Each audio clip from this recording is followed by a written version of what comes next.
ನಮಸ್ತೆ students. Auditing ಅಲ್ಲಿ ಸುಮಾರು ಜನ ಸ್ಟೂಡೆಂಟ್ಸ್ ಕೇಳಿದ್ರು verification and valuation of assets and liabilities video ಮಾಡಿ ಅಂತ ಅಂದ್ಬಿಟ್ಟು.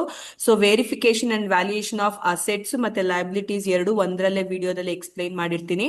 ಸೊ ನಿಮ್ಗೆ ಯಾವುದೇ ಕೇಳಿತ್ತು ಅಂತಂದ್ರೂ ಈ ಪಾಯಿಂಟ್ಸ್ ನ ಬರೀರಿ, ಬಟ್ ಅದು ರೆಲೆವೆಂಟ್ ಆಗಿ ಎಕ್ಸ್ಪ್ಲನೇಷನ್ ಕೊಡಿ.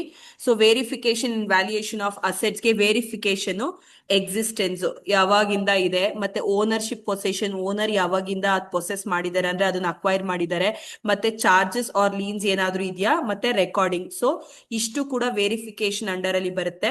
ವ್ಯಾಲ್ಯೂಯೇಷನ್ ಅಲ್ಲಿ ಹಿಸ್ಟಾರಿಕಲ್ ಕಾಸ್ಟ್, ಪ್ರೀವಿಯಸ್ ಕಾಸ್ಟ್ ಮತ್ತೆ ಪ್ರೆಸೆಂಟ್ ಕೂಡ ನಾವು ವ್ಯಾಲ್ಯೂ ಮಾಡ್ತೀವಿ ಅಂದ್ರೆ ಕಂಪೇರ್ ಮಾಡ್ತೀವಿ. ಡಿಪ್ರಿಸಿಯೇಷನ್ ಮತ್ತೆ ಅದ್ರ ಫೇರ್ ವ್ಯಾಲ್ಯೂ ಫೇರ್ ಅಂಡ್ ಟ್ರೂನೇ ಆಗಿರ್ಬೇಕು. ಇಂಪರಿಮೆಂಟ್ ಲಾಸ್ ರಿಲೇಟೆಡ್ ಯಾವ್ದಾದ್ರು ಇತ್ತು ಅಂತಂದ್ರೆ ವ್ಯಾಲ್ಯೂ ಮಾಡ್ಬೇಕು. ಲಾಸ್ಟ್ ಅಲ್ಲಿ ರಿವ್ಯಾಲ್ಯೂಯೇಷನ್. ಸೊ ನಿಮ್ಗೆ ಸೇ ಫಾರ್ ಎಕ್ಸಾಂಪಲ್ ಯಾವ್ದಾದ್ರು ಲ್ಯಾಂಡೆಡ್ ಬಿಲ್ಡಿಂಗು, ಸೊ ಯಾವ್ದಾದ್ರು ಕೊಟ್ರು ಅಸೆಟ್ಸ್ ಇಷ್ಟೇ ಪಾಯಿಂಟ್ಸ್ ಬರೀರಿ. ಆದ್ರೆ ಅಲ್ಲಿ ಯಾವ್ದು ಕ್ವೆಶನ್ ಕೇಳ್ತಾರ ಅದು ರೆಲೆವೆಂಟ್ ಎಕ್ಸ್ಪ್ಲನೇಷನ್ ಕೊಡ್ತೀರಾ. ಸೊ ಇದಾದ್ಮೇಲೆ verification and valuation of liabilities ಅಲ್ಲೂ ಕೂಡ ಅಷ್ಟೇ. Verification obtaining list of concern liabilities, verifying invoices and documents, review payments, check of collateral or credit terms ನ ಚೆಕ್ ಮಾಡ್ಕೋತೀರಾ. ರಿವ್ಯೂ ಆಫ್ ಬ್ಯಾಂಕ್ ಸ್ಟೇಟ್ಮೆಂಟ್ ನ verify ಮಾಡ್ಬೇಕಾಗುತ್ತೆ. Record check for unrecorded liabilities ಇಷ್ಟನ್ನು ಕೂಡ verify ಮಾಡ್ತಾರೆ. ಯಾವ್ದ್ರಲ್ಲಿ? ಲಯಬಿಲಿಟೀಸ್ ಅಲ್ಲಿ. Liabilities ಅಲ್ಲೂ ಕೂಡ ಅಷ್ಟೇ.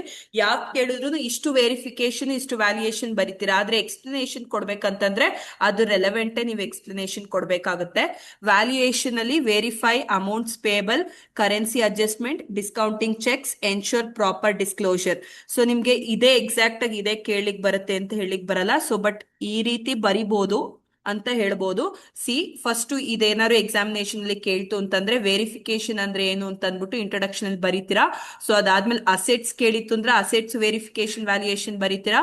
ಸೊ ಲಯಬಿಲಿಟೀಸ್ ಕೇಳಿತ್ತು ಅಂದ್ರೆ ಲಯಬಿಲಿಟೀಸ್ ವೆರಿಫಿಕೇಶನ್ ಮತ್ತೆ ವ್ಯಾಲ್ಯೂಯೇಷನ್ ಬರೆದ್ಬಿಟ್ಟು ಲಾಸ್ಟ್ ಅಲ್ಲಿ conclusion hence these are the verification and valuation of assets. ಕೇಳಿತ್ತು ಅಂದ್ರೆ ಅಸೆಟ್ಸ್, ಲಯಬಿಲಿಟೀಸ್ ಕೇಳಿತ್ತು ಅಂದ್ರೆ ಲಯಬಿಲಿಟೀಸ್. ಇಷ್ಟು ಪಾಯಿಂಟ್ಸ್ ನಿಮ್ಗೆ ಈಸಿ ಆಗಿದೆ. ಸೊ ಇದನ್ನ ನೋಡ್ಕೋಬಹುದು ಅನ್ಕೋತೀನಿ. ಸೊ ಇದ್ ಬಿಟ್ರೆ ಇವತ್ತು ಆಡಿಟಿಂಗ್ ಎಕ್ಸಾಮ್ ಎಲ್ಲರೂ ಕೂಡ ಚೆನ್ನಾಗಿ ಮಾಡಿ. Thank you students.